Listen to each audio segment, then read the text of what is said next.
அன்னைக்கு சரியா ஏப்ரல் 5, 2010, 16 வருஷத்துக்கு முன்னாடி அமெரிக்காவுடைய புளோரிடா மாகாணத்தில் உள்ள பிளான்டேஷன் என்ற ஒரு நகரம் வழக்கம் போல தன்னுடைய பரபரப்பான வேலைகளெல்லாம் முடிச்சதுக்கு பிறகு அந்த நாளுடைய அமைதியான இரவு நோக்கி மெல்ல மெல்ல நகர்ந்துகிட்டு இருந்துச்சு. அந்த பகுதியில் வாழக்கூடிய மக்களுக்கு அடுத்து ஒரு சில மணி நேரத்தில் நடக்க போற ஒரு அசம்பாவிதத்தை பத்தின எந்தவித முன்புரிதலும் இல்லாம அவங்களுடைய வீட்டில் அவங்களுடைய ஃபேமிலி கூட டின்னரை முடிச்சுட்டு படுக்கையை நோக்கி நகர ஆரம்பிச்சுக்கிட்டு இருந்த நேரம் தான் அது.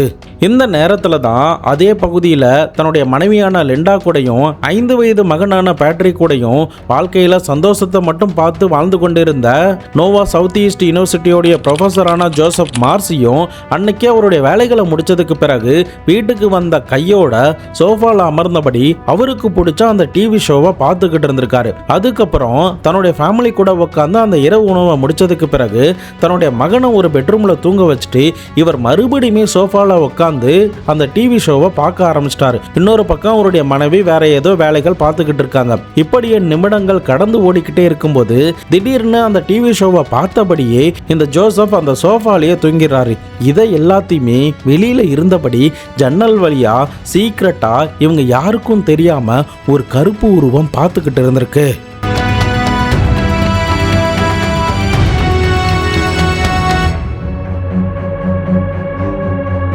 அந்த கருப்பு உருவம் அந்த வீட்டுக்குள்ள நுழையறதுக்கு சரியான நேரத்தை எதிர்பார்த்து காத்துக்கிட்டு இருந்துச்சு. இன்னொரு பக்கம் டிவியை ஆஃப் பண்ணிட்டு இந்த ஜோசப் தன்னுடைய ரூமுக்கு சரியா 11 மணிக்கெல்லாம் தூங்க போயிருந்திருக்காரு. அதே சமயம் இன்னொரு ரூம்ல லிண்டா நாளைக்கு தேவையான ப்ராஜெக்ட் ஒர்க் எல்லாத்தையுமே வேகமா தூங்காம பார்த்துக்கிட்டு இருந்தாங்க. இப்படி அந்த வீட்டுல ஒரு சில நிமிடத்திலேயே ஒரு மயான அமைதி நிலவிக்கிட்டு இருந்த நேரத்துல திடீர்னு யாரோ விழுந்த மாதிரியான ஒரு சத்தம் இந்த லிண்டாவுக்கு கேட்டிருந்திருக்கு. யாருடாது இந்த நேரத்தில் விழுந்தது, ஒருவேளை ஜோசப் வலிக்கு விழுந்துட்டாரோ அப்படின்ற ஒரு சந்தேகத்தோடையே வேகமா அந்த ரூம்ல இருந்து வெளியில வந்து தன்னுடைய வீட்டோடைய டோர் முன்னாடி வந்து நிற்கும் போதுதான் ஒரு கருப்பு உருவம் துப்பாக்கி ஏந்தின நிலையில இந்த லிண்டாவை மிரட்ட ஆரம்பிக்குது. அந்த மர்ம மனிதனை பார்க்கறதுக்கு முகமூடி, கையில கிளவுஸ், மேற்கொண்டு அவனுடைய ஐடென்டிட்டி தெரிஞ்சிடக்கூடாதுங்கிறதுக்காக பக்காவா எல்லாத்தையுமே கவர் பண்ணிட்டு தான் அன்னைக்கு அந்த துப்பாக்கியை லிண்டா முன்னாடி காட்டி மிரட்ட ஆரம்பிச்சான். அவன் கேட்டது என்னன்னா, எனக்கு நீ தேவையில்ல, ஜோசப் எங்க இருக்கான்னு சொல்லு, ஜோசப் தூங்கிட்டு இருக்கிற இடத்துக்கு என்னை கூப்பிட்டு போ அப்படின்னு சொல்லியிருந்திருக்கா. ஆனா அந்த நேரத்துல லிண்டா கத்தாம இவங்க கிட்ட இருந்து எப்படியாவது தப்பிக்கணும், அதுக்கு ஏதாவது வழிகள் இருக்கா அப்படின்ற மாதிரி ஸ்மார்ட்டா யோசிக்க ஆரம்பிச்சாங்க. இந்த நேரத்துல தான் அந்த ஆள்கிட்ட இந்த லிண்டா என்ன சொல்றாங்கன்னா, என்னுடைய கணவர் வெளியில போயிருக்காரு, இன்னும் வீடு வந்து சேரல அப்படின்ற மாதிரி சொல்றாங்க.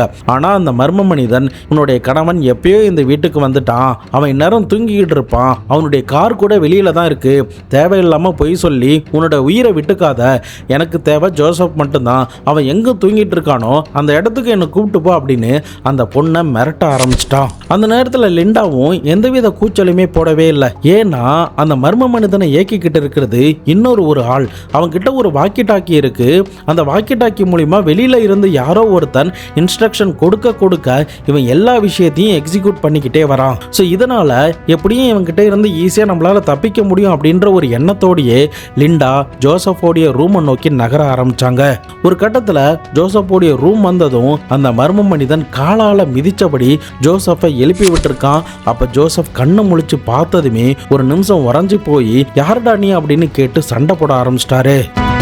அன்னைக்கு அந்த வீட்டுக்குள்ள நுழைஞ்ச மர்ம மனிதன் யாரா இருக்கும்? ஜோசப்பும் லிண்டாவும் அவங்க கிட்ட இருந்து தப்பிச்சாங்களா இல்லையா? அந்த மர்ம மனிதன் எதுக்காக அந்த வீட்டுக்குள்ள வந்தா? இவர்களால அந்த மர்ம மனிதனை கண்டுபிடிக்க முடிஞ்சதா இல்லையா? 2010 புளோரிடா மாகாணத்தையே புரட்டி போட்ட ஒரு கொடூரமான ஒரு மோசமான சம்பவத்தை பத்தி தான் இன்னைக்கான வீடியோல தெல்ல தெளிவா அலசி ஆராய போறோம். வீடியோவை எங்கேயுமே ஸ்கிப் பண்ணாம தொடர்ந்து பார்த்துக்கிட்டு வாங்க. நான் உங்கள் Babu Shankar. Welcome to Babu Shankar files.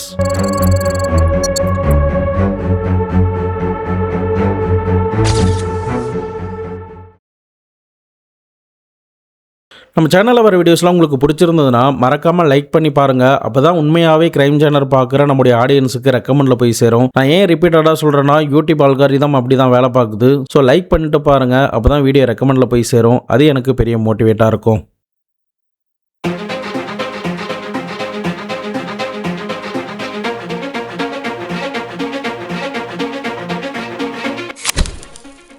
அந்த மர்ம மனிதன் வீட்டுக்குள்ள நுழைய ஆரம்பிச்சு ஒரு சில மணி நேரம் கழித்து லிண்டாவுடைய வாயில ஒரு டக்டாப்பை வச்சு ஒட்டி அதுக்கு மேல ஒரு துணியால போத்தி அவங்களுடைய கையிலையும் கால்லையும் ஜிப்டாக கட்டி விட்டுட்டு அந்த மர்ம மனிதன் அந்த வீட்டில இருந்து எஸ்கேப் ஆகி போயிருந்திருக்கான். ஆனா அவன் எஸ்கேப் ஆகி போன ஒரு சில நிமிடத்திலேயே அந்த வீடு பத்தி எரிய ஆரம்பிக்குது. புகை அதிகமா வர வர வீட்டுல சம்திங் ஏதோ நடக்குது போல அப்படின்னு கண்ணு வாயு எல்லாமே கட்டி இருக்கிற இந்த லிண்டாவுக்கு தோண ஆரம்பிச்சது. இன்னொரு பக்கம் இது எல்லாத்தையுமே கவனிச்சுக்கிட்டு இருந்த அந்த 5 வயது சிறுவன் பெட்டுக்கு அடியில மறைஞ்சிருந்த நேரத்துல புகை வரதை பார்த்துட்டு வேக வேகமா வெளியில ஓடி வந்திருக்கான். அப்போ தன்னுடைய அம்மா கைகால்கள்லாம் கட்டப்பட்ட நிலையில முகத்துல துணியெல்லாம் போட்ட நிலையில இருக்கிறத பார்த்ததும் உடனடியாக அவங்களுடைய துணியெல்லாம் விலக்கி விட்டுருக்கான். கண்ணுல கட்டி இருக்கிற துணியையும் கழட்டி விட்டுட்டு வாயில இருக்கிற டேப்பையுமே கழட்டி விடுறான். அதுக்கப்புறம் அந்த அம்மா என்ன சொல்றாங்கன்னா, நீ உடனடியாக கிச்சனுக்கு போயிட்டு கத்திரிக்கோலை எடுத்துட்டு வா, இந்த டேக் எல்லாத்தையுமே வெட்டி விடு அப்படின்னு சொன்னதுமே அந்த சின்ன பையனும் 5 வயது இருக்கிற அந்த சின்ன பையனும் தன்னுடைய அம்மாவை காப்பாற்றணுங்கிறதுக்காக வேக வேகமாக கிச்சனுக்குள்ள ஓடி ஒரு கத்திரிக்கோலை எடுத்துட்டு வந்து அந்த டேக் எல்லாத்தையுமே கட் பண்ணி விட்டுருக்கான். அதுக்கப்புறம் அந்த தீ ரொம்ப வேகமாக பரவ ஆரம்பிச்சதுனால வேற வழி இல்லாம தன்னுடைய மகனை தூக்கிக்கிட்டு லிண்டா வேக வேகமா வெளியில ஓடி வந்திருக்காங்க. அப்போ ஜோசப்புக்கு என்னாச்சு அப்படின்ற பதட்டத்தோடையே ஜோசப்னு கூப்பிட்டு பார்க்குறாங்க. ஆனா அந்த ஜோசப் கிட்ட இருந்து எந்தவித சத்தமும் வரவே இல்லை.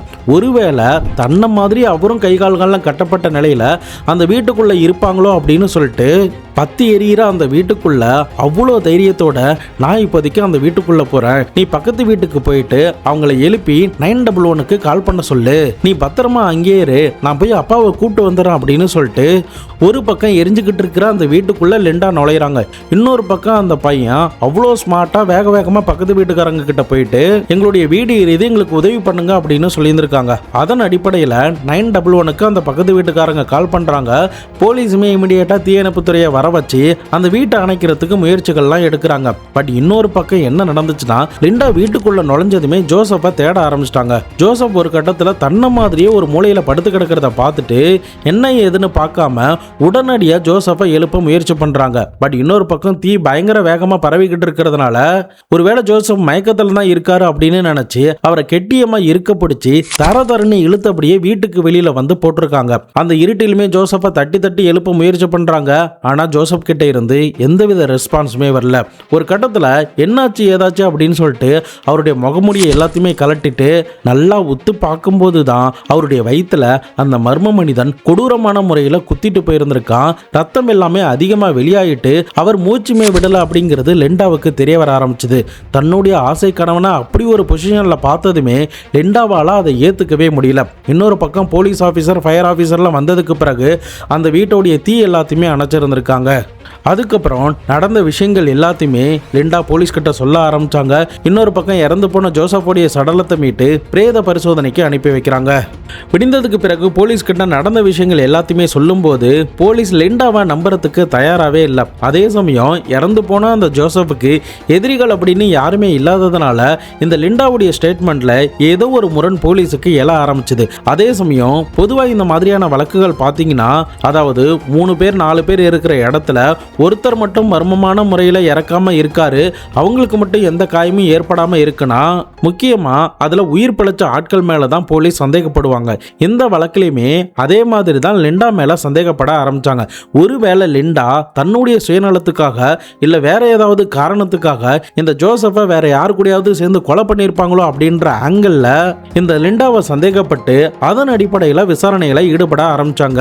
அன்னைக்கு என்ன நடந்துச்சு, சம்பவம் நடக்கிற நேரத்தில் இவங்க எங்க இருந்தாங்க, அந்த மர்ம மனிதன் வீட்டுக்குள்ள நுழைஞ்சதுக்கு பிறகு என்னென்னலாம் பண்ணா, தன்னுடைய கணவனுடைய பெட்ரூமை கை காட்டினதுக்கு பிறகு என்ன நடந்துச்சு அப்படின்ற முதற்கொண்டு எல்லாத்தையுமே டீட்டெயிலா சொல்லி இருந்திருக்காங்க. பட் போலீஸ் இதை ஒரு பக்கம் நம்பலாமா வேணாமா அப்படின்னு யோசிச்சுக்கிட்டு இருந்த நேரத்தில் இன்னொரு பக்கம் தன்னுடைய பெட்டுக்கு கீழே தன்னுடைய அப்பா நீ தூங்குற மாதிரி நடி, வெளியில வராத அப்படின்னு சொன்னதுனால அந்த பேட்ரிக் அப்படின்ற 5 வயது சிறுவன் எல்லாத்தையுமே காது கொடுத்து நடக்கிற விஷயங்கள் ஒன்னொன்னுத்தையும் வாட்ச் பண்ணிக்கிட்டு இருந்திருக்கான். ஸோ இதனால போலீஸ் அந்த சின்ன பையன்கிட்டையுமே விசாரணை பண்ண ஆரம்பிச்சாங்க. அப்படி விசாரணை பண்ணும்போது தான் இந்த லிண்டா என்ன சொன்னாங்களோ அதே ஸ்டேட்மெண்ட்டை இந்த பையனுமே சொல்லியிருந்திருக்கான். ஒருவேளை அந்த சின்ன பையன் ஏதாவது ஒரு சின்ன விஷயத்த மாற்றி சொல்லியிருந்தா கூட லிண்டாவுக்கு எதிராக போலீஸ் உடனடியாக ஆக்ஷன் எடுத்திருப்பாங்க. ஆனால் 2 பேருடைய ஸ்டேட்மெண்ட்டும் 2 பேருடைய ஸ்டோரியும் ஒரே மாதிரி ஒரே டைமிங்கில் இருந்ததுனால போலீஸுக்கு இவங்க சொல்கிற இந்த ஸ்டேட்மெண்ட்டை நம்பலாம் அப்படின்ற மாதிரி முடிவுக்கு வர ஆரம்பிச்சாங்க.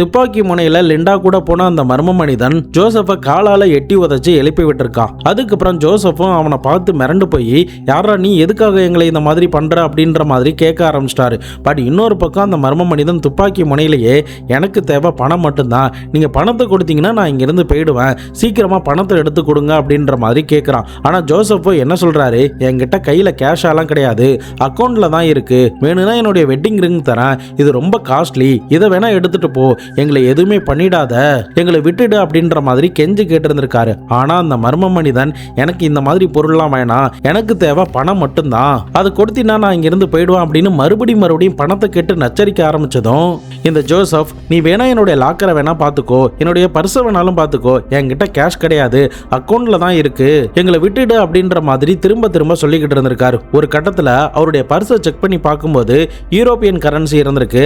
அதை உடனடியாக எடுத்துக்கிறான். அதுக்கப்புறம் இந்த ரெண்டு பேருக்கிட்டையும், நீங்க பக்கத்தில் இருக்கிற ஏடிஎம்க்கு போயிட்டு எனக்கு $5000 பணம் எடுத்து கொடுங்க அப்படின்ற மாதிரி கேட்குறான். ஸோ அதன் அடிப்படையில் இந்த ரெண்டு பேரையுமே துப்பாக்கி முனையில் அவங்களுடைய காரில் ஏற்றிக்கிட்டு பக்கத்தில் இருக்கிற ஒரு ஏடிஎம்க்கு போகிறான். இந்த நேரத்தில் பார்த்தா ரெண்டு பேரும் முன்பக்க சீட்டில் உட்கார்றாங்க.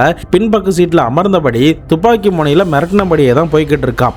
ஒரு கட்டத்தில் அந்த ஏடிஎம் வந்ததுக்கு பிறகு லிண்டா ஏடிஎம் கார்டை எடுத்துக்கிட்டு போய் பணம் எடுக்க போகிறாங்க. பட் அந்த நேரத்தில் அவருடைய ஏடிஎம்ல ஒரு நாளைக்கு $500 பணம் தான் எடுக்க முடியும். அதாவது நம்ம ஊர் காசுப்படி இன்னைய ரேட்டு படி சொல்லணும்னா 45,000 பணம் வரைக்கும் தான் எடுக்க முடியும்.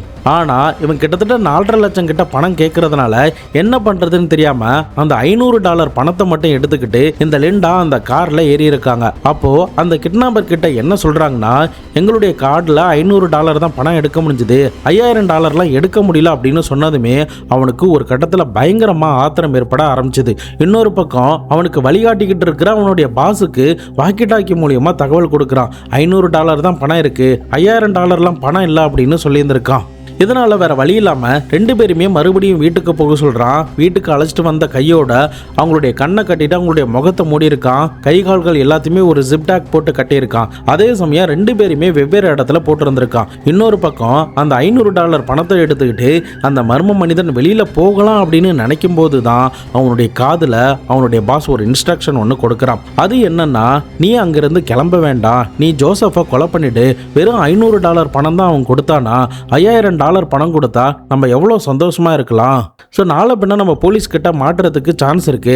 அதனால ஜோசப்பையும் ஜோசப்போடைய மனைவி குழந்தைகளை கொன்னுட்டு நீ அங்கிருந்து எஸ்கேப் ஆயிடு அப்படின்ற மாதிரி அவனுடைய பாஸ் சொல்லியிருந்திருக்கான். ஆனால் அந்த வீட்டுக்குள்ள நுழைஞ்சவன், இல்லை என்னால் யாரையும் கொலை பண்ண முடியாது, எனக்கு தான் $500 பணம் கிடைச்சிருச்சு, நான் இங்கிருந்து வெளில வரப்போறேன் அப்படின்ற மாதிரி சொல்றான். ஆனால் ஆப்போசிட்ல இருந்த பாஸ், நீ இதை பண்ணலன்னா நானே பண்ணிட்டு உன் மேல பழிய தூக்கி போட்டுருவேன், அதனால நீ இதை பண்ணிடு அப்படின்னு மிரட்ட ஆரம்பிக்கும் போது தான் வேற வழி இல்லாம அந்த வீட்டுக்குள்ள நுழைஞ்ச அந்த ஆளும் துப்பாக்கியால ஜோசப்பை சுடுறதுக்கு பார்த்திருக்கான். பட் இந்த வெளில என்ன நடக்குது அப்படிங்கிறத இந்த ரெண்டு பேரும் கண்ணால பார்க்கல, காதால மட்டும் அவங்க பேசிக்கிறத இந்த ரெண்டு பேரும் வெவ்வேறு இடங்கள்ல இருந்து கேட்டிருக்காங்க. ஒரு கட்டத்துல இவனுடைய துப்பாக்கி வேலை செய்யாததுனால மறைச்சு வச்சிருக்கிற 15 இன்ச் கத்தியை எடுத்து கொடூரமான முறையில கத்தியால குத்தி இருந்திருக்கான். அந்த நேரம்னு பார்த்து ஜோசப்போடைய வாயி, கண்ணு, கை கால்கள் எல்லாமே கட்டப்பட்டிருந்ததுனால அவரால் கத்தவும் முடியல. அவர் துடிக்கிற சத்தமும் இந்த லிண்டாவுக்கு கேட்காமலே போயிருந்திருக்கு. அதுக்கப்புறம் இந்த லிண்டாவை கொலை பண்ண வேணாம் அப்படின்னு நினைச்ச அந்த மர்ம மனிதன் இந்த வீட்டை கொளுத்திட்டு போனா இந்த ஜோசப் எரிஞ்சு போயிடுவாரு, அவருடைய மனைவியும் இறந்து போயிடுவாங்க, நம்ம விட்டுட்டு போன தடயங்கள் எல்லாமே அழிஞ்சிரும் அப்படின்னு சொல்லிட்டு அந்த வீட்டில் இருக்கிற முக்கியமான லேப்டாப், விலை உயர்ந்த பொருட்களை மட்டும் திருடி கொண்டு அந்த வீட்டோடைய கராஜில் இருக்கிற டீசலை எடுத்துட்டு வந்து அந்த வீட்டை கொளுத்திட்டு அந்த மர்ம மனிதன் எஸ்கேப் ஆகி போயிட்டான். அதுக்கப்புறம் தான் அந்த சின்ன பையன் புகை வரதை பார்த்துட்டு தன்னுடைய அம்மாவை போயிட்டு காப்பாத்தி இருந்திருக்கான். ஸோ இந்த ஸ்டேட்மெண்ட் தான் லிண்டாவும் அந்த 5 வயசு பையனும் போலீஸ் கிட்ட சொல்றாங்க. ரெண்டு பேருடைய ஸ்டேட்மெண்ட்டும் ஒரே மாதிரி இருக்கிறதுனால லிண்டா மேல சந்தேகம் மெல்லமா குறைய ஆரம்பிச்சது. பட் இருந்தாலும் இவங்க சொல்றது உண்மையா பொய்யா, இல்ல ஒருவேளை பையனை இந்த மாதிரி சொல்ல வச்சிருக்காங்களா அப்படின்ற சந்தேகமும் ஒரு பக்கம் போலீஸுக்கு இருந்துகிட்டு தான் இருந்துச்சு. இதன் காரணமா இந்த லிண்டா யார்கிட்டயாவது பேசியிருக்காங்களா, சம்பவம் நடக்கிற நேரத்தில் யார்கிட்டயாவது காலில் பேசிக்கிட்டு இருந்தாங்களா அப்படின்னு சொல்லிட்டு அவங்களுடைய இமெயில், அவங்களுடைய கால் டீட்டெயில்ஸ் எல்லாத்தையுமே செக் பண்ணி பார்க்கும்போது சந்தேகப்படுற மாதிரி எதுவுமே கிடைக்காம போகுது.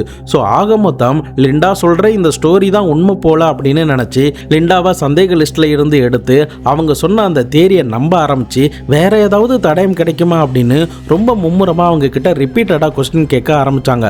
அப்போதான் போலீஸுக்கு எதிர்பாராத விதமா ஒரு முக்கியமான பிரேக் த்ரூவே கிடைக்க ஆரம்பிச்சது.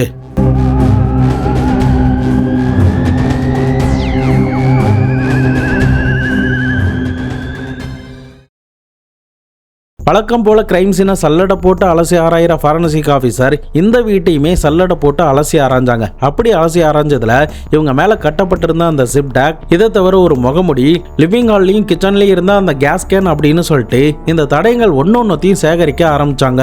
இன்னொரு பக்கம் இறந்து போன ஜோசப்போடைய அட்டாப்சி ரிப்போர்ட்லயும் அதிகமான ரத்தம் வெளியேறினதுனால தான் இவர் இறந்து போயிட்டாரு. இவருடைய வயிற்றுல இறங்கின கத்தியோடைய அளவு கூட 15 இன்ச்சு அப்படின்ற மாதிரி ஒரு ரிப்போர்ட்டை கொடுத்திருந்திருக்காங்க. அதுக்கப்புறமா போலீஸ் இறந்து போன ஜோசப்போடைய ஃப்ரெண்ட்ஸ், அவங்க யூனிவர்சிட்டியில் இருக்கக்கூடிய மற்ற ஸ்டாஃப், அவங்களுடைய ஸ்டூடெண்ட்ஸ் அப்படின்னு எல்லாருக்கிட்டையுமே விசாரணை பண்ண ஆரம்பிச்சாங்க. ஜோசப்புக்கு யார் கூடயாவது ஏதாவது பகை இருக்கா, யார் கூடயாவது இதுக்கு முன்னாடி சண்டை போட்டிருக்காரா அப்படின்னு சொல்லிட்டு பல்வேறு ஆட்களை சந்தித்து இந்த விசாரணைகள் எல்லாத்தையுமே ஒன்னா பண்ணிக்கிட்டு வந்தாங்க.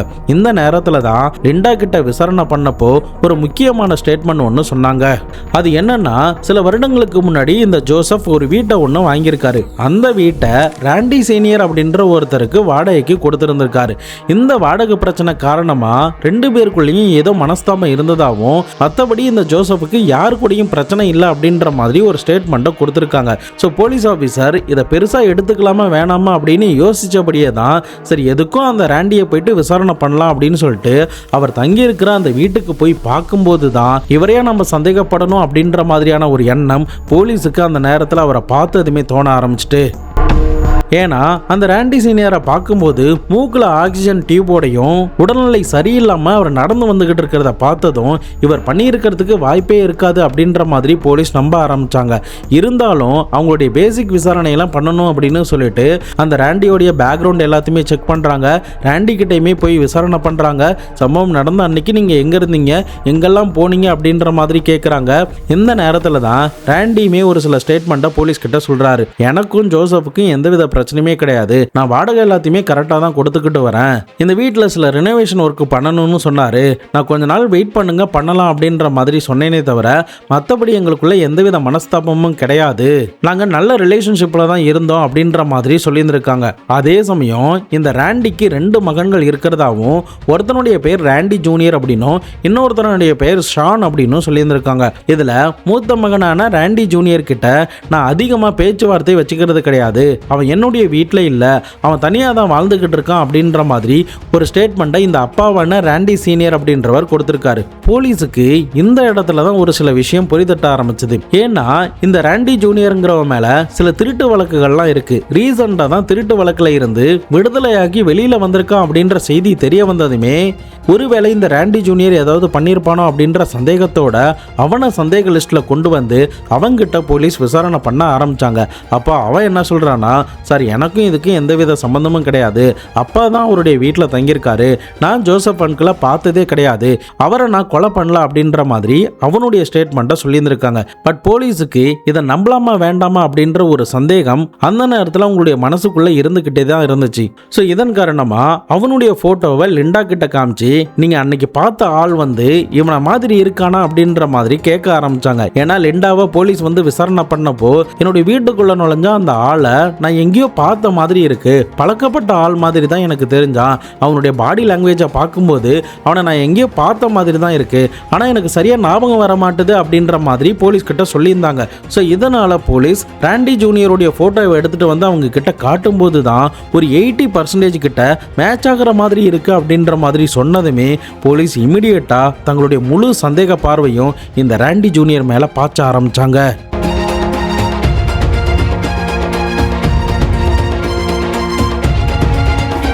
அடுத்த கட்ட நடவடிக்கையா போலீஸ் ஆஃபீஸர் என்ன பண்ணாங்கன்னா, ஜோசப்போடைய வீட்டில் தங்கியிருக்கிற ராண்டி சீனியர், அதாவது அந்த பையனுடைய அப்பாவுடைய கார் சர்வீஸ் கடைக்கு போயிட்டு சில சோதனைகளை அவங்களுக்கே தெரியாம பண்ண ஆரம்பிச்சாங்க. அப்படி பண்ணி பார்க்கும்போது தான் எந்த மாதிரி ஒரு ஜிப் டேக் அந்த வீட்டில் இருந்து கிடைச்சிச்சோ அதே மாதிரியான டேக் அந்த கார் சர்வீஸ் கடையில இருந்து கிடைச்சிருக்கு.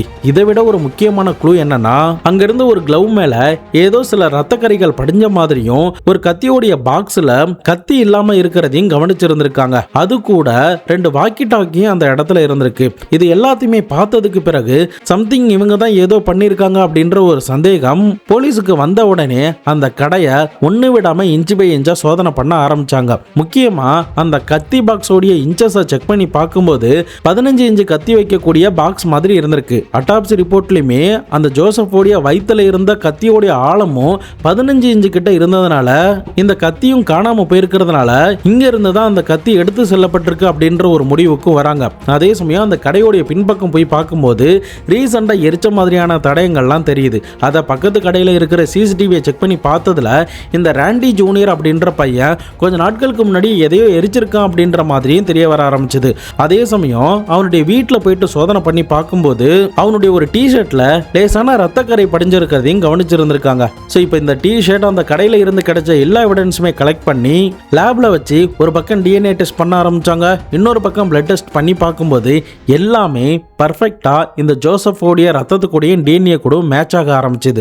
ஸோ ஆக மொத்தம் இந்த ராண்டி ஜூனியர் தான் சம்திங் ஏதோ இந்த வீட்டுக்குள்ள வந்து பண்ணியிருக்கான் அப்படின்றது போலீஸுக்கு உறுதியானதுமே இந்த பையனை இமிடியேட்டா கைது பண்ணி மறுபடியுமே அவங்க கிட்ட கேட்கும்போது, சார் எனக்கு இந்த கொலைக்கு எந்தவித சம்பந்தமும் கிடையாது, நான் இந்த கொலையை பண்ணல அப்படின்னு தான் திரும்ப போலீஸ் கிட்ட சொல்லிக்கிட்டே இருந்திருக்கான். இப்படி இந்த விசாரணை போய்கிட்டு இருந்த நேரத்துல தான் ஒரு முக்கியமான ஒரு ஃபோன் கால் போலீஸுக்கு வர ஆரம்பிச்சது.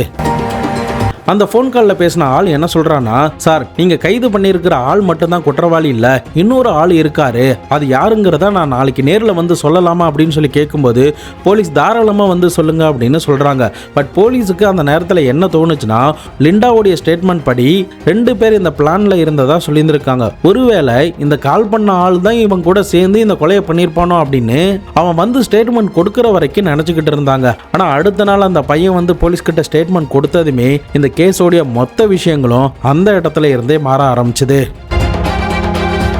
அந்த பையன் என்ன சொன்னானா, சார் இந்த கொலை வழக்கில் சம்பந்தப்பட்டது இவன் மட்டும் கிடையாது, இவனுடைய அப்பாவான ராண்டி ஜூனியரும் தான், அவர் தான் இவனை இன்டியூஸ் பண்ணி கொலை பண்ண வச்சிருக்காரு அப்படின்னு ஒரு ஷாக்கிங்கான ஸ்டேட்மெண்டா அந்த பையன் சொல்லியிருந்திருக்கான். அந்த பையன் வேற யாருமே கிடையாது, இந்த ராண்டி ஜூனியருடைய தம்பியான ஷான் தான்.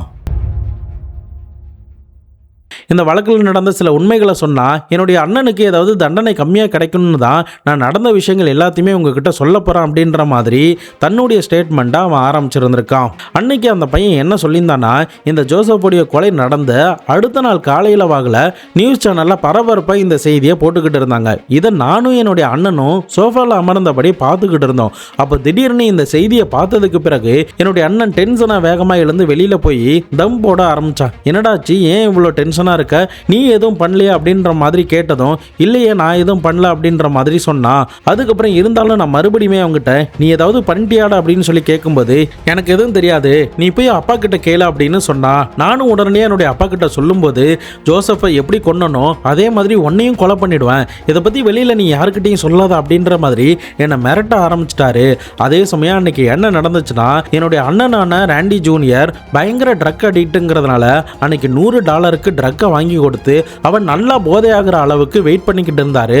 அதுக்கப்புறம் உனக்கு இன்னும் நிறைய ட்ரக் வேணும்னா நான் சொல்ற வீட்டில் போயிட்டு மிரட்டி பணம் கேளு, அவங்க பணம் கொடுப்பாங்க, அந்த பணத்து மூலியமா இன்னும் நீ நிறைய ட்ரக் வாங்கலாம் அப்படின்னு என்னுடைய அண்ணனை தூண்டி விட ஆரம்பிச்சாரு. அதன் அடிப்படையில் தான் எங்களுடைய கடையில இருந்தே தேவையான பொருட்கள் எல்லாத்தையுமே எடுத்துக்கிட்டு ஜோசப்போடைய வீட்டில் அன்னைக்கு என்னுடைய அண்ணனை நுழைய வச்சாரு. இன்ஸ்ட்ரக்ஷன் எல்லாத்தையுமே வெளியில இருந்து வாக்கி டாக்கி மூலியமா இவர் தான் கொடுத்துக்கிட்டு இருந்தாரு. ஒரு கட்டத்தில் என்னுடைய அண்ணன் கொலை பண்ண மாட்டான் அப்படின்னு சொன்னப்ப கூட நீ கொலை பண்ணலன்னா நானே கொலை பண்ணி உன் மேல பழிய போட்டுடுவேன் அப்படின்னு என்னுடைய அண்ணனை மிரட்ட ஆரம்பிச்சிட்டாரு. அதனால வேற வழி இல்லாம ஜோசப்பை அன்னைக்கு கொலை பண்ணிட்டு வீட்டை கொளுத்திட்டு அங்க இருந்து வந்துட்டான் அப்படின்னு இந்த ஷான்ங்கிற அந்த தம்பி தனக்கு தெரிஞ்ச அந்த ஸ்டேட்மெண்ட் எல்லாத்தையும் போலீஸ் கிட்ட சொல்லியிருந்திருக்கான். அவனுடைய நோக்கம் என்னன்னா, தன்னுடைய அண்ணனை எப்படியாவது இதுல இருந்து காப்பாத்தி ஆகணும், என்னுடைய அப்பா வேணும்னே அவனை மாட்ட வைக்கணும்னு பாக்குறாரு. இப்ப கூட அவனுக்கு எதிராக இருக்கிற ஆதாரங்கள் எல்லாத்தையுமே மாத்த பாக்குறாரு.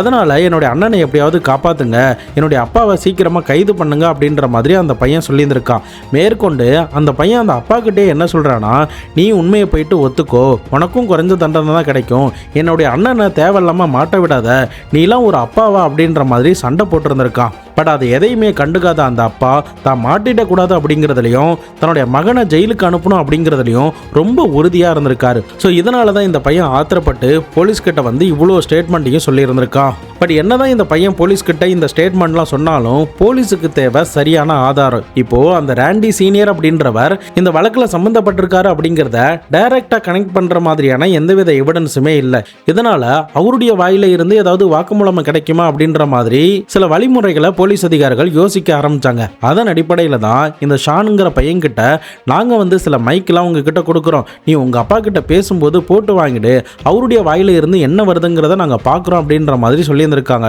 ஷானுமே ஒருவேளை என்னுடைய அப்பா இதை கண்டுபிடிச்சு என்ன கொன்னா கூட பரவாயில்ல, ஆனா என்னுடைய அப்பாவை நீங்க விட்டுறாதீங்க அப்படின்னு சொல்லிட்டு தான் போலீஸ் சொன்ன அந்த டாஸ்க்கு ஒத்துக்கிட்டு அந்த பையன் நேரடியாக தன்னுடைய அப்பா கிட்ட போய் ஒரு கான்வர்சேஷனை ஏற்படுத்தியிருக்கான். அவனுடைய அப்பா நடந்த உண்மைகள் எல்லாத்தையுமே உளறி இருந்திருக்காரு. ஃபைனலி போலீஸ் அதிகாரிகள் அந்த அப்பாவுமே போயிட்டு கைது பண்ணி இந்த மகனையுமே கைது பண்ணி தனித்தனியாக விசாரணை பண்ணும்போது கூட அவங்க 2 பேருமே உண்மையை ஒத்துக்கிறதாவே இல்லை. ஒரு கட்டத்தில் அந்த அப்பா என்னுடைய பெரிய மகன் தான் இதை பண்ணிட்டான், வேணுமனே என்னை மாட்ட வைக்க பார்க்குறான், எனக்கும் இதுக்கும் எந்த சம்மந்தமும் இல்லை அப்படின்னு இப்படி மாற்றி பேச ஆரம்பிச்சிட்டாரு. ஆனால் இன்னொரு பக்கம் அந்த பையன் நான் எதுவுமே பண்ணல, இதில் யாருமே சம்மந்தப்படல அப்படின்னு சொல்லிட்டு தன்னுடைய அப்பாவையும் மாட்டி விடாமல் தானும் இதில் இன்வால்வ் ஆகல அப்படின்ற மாதிரி தான் சொல்லிக்கிட்டே வந்தான். ஸோ இப்படியே இந்த வழக்கு 2 வருஷங்கள் கிட்ட போக ஆரம்பிக்குது. ஸோ ஃபைனலி இந்த கேஸோடைய வழக்கு விசாரணை முடிகிற கட்டத்துக்கு வர ஸ்டேஜில் தான் இந்த ராண்டி ஜூனியர் அப்படின்ற பையன் நீதிபதி கிட்ட தான் தான் இந்த கொலையை பண்ண அப்படின்னும் என்னுடைய அப்பா தான் என்ன தூண்டி விட்டாரு அப்படின்ற ஒரு ஷாக்கிங்கான ஸ்டேட்மெண்ட்டை நீதிபதி முன்னாடியும் அங்க இருந்தவங்க எல்லாரும் முன்னாடியும் சொல்லியிருந்திருக்கான். அதுக்கான காரணம் என்னன்னா இந்த கொலையில இவன் தான் சம்பந்தப்பட்டுட்டான் அப்படிங்கிறதுக்கான எல்லா எவிடன்ஸும் பக்காவா மேட்ச் ஆகிருந்திருக்கு. ஸோ இதனால இவனுக்கு மரண தண்டனை கிடைக்க போகுது அப்படின்னு அங்க இருந்த லாயர் எல்லாமே சொல்ல ஆரம்பிச்சிட்டாங்க. இதனால உயிர் பயத்தினால நம்ம உண்மையை ஒத்துக்கிட்டா, நம்ம வாக்குமூலம் கொடுத்தா கண்டிப்பா நமக்கான தண்டனை குறையும் அப்படின்னு சொல்லிட்டு நடந்த விஷயங்கள் எல்லாத்தையுமே இவன் ஒத்துக்கொள்ளவும் செய்யறான். இது எல்லாத்துக்குமே தூண்டுகோலா இருந்தது தன்னுடைய அப்பா தான் அப்படின்னு போட்டு உடைச்சிடவும் செய்யறான். பட் இன்னொரு பக்கம் அவனுடைய அப்பா கடைசி வரைக்கும் ஏத்துக்கிறதாவே இல்லை. நீதிபதியும் இறுதியா இந்த அப்பாவுக்கு மரண தண்டனையும் இந்த பையனுக்கு 40 ஆண்டு காலம் சிறை தண்டனையும் கொடுத்திருந்திருக்காங்க. தன்னுடைய சுயநலத்துக்காக தன்னுடைய மகனையே இதே மாதிரி மாத்தி தேவையில்லாம ஒரு குடும்பத்தை அநியாயமா கொலை பண்ண வச்சிருக்காரு. ஒரு அப்பாவா அவர் செய்ய வேண்டிய கடமைகள் எதுவுமே அந்த பிள்ளைங்களுக்கு செய்யவே இல்லை. இவருக்கு இந்த மரண தண்டனை சரியானது தான் அப்படின்னு நீதிபதி அந்த தண்டனையை வாசிச்சிருந்திருக்காரு. பட் அப்ப கூட இவருக்கு எந்தவித கில்ட்டுமே இல்லை. தற்போதைக்கு இந்த 2 பேரும் ஜெயிலில் கம்பி அணிக்கிட்டு இருக்காங்க.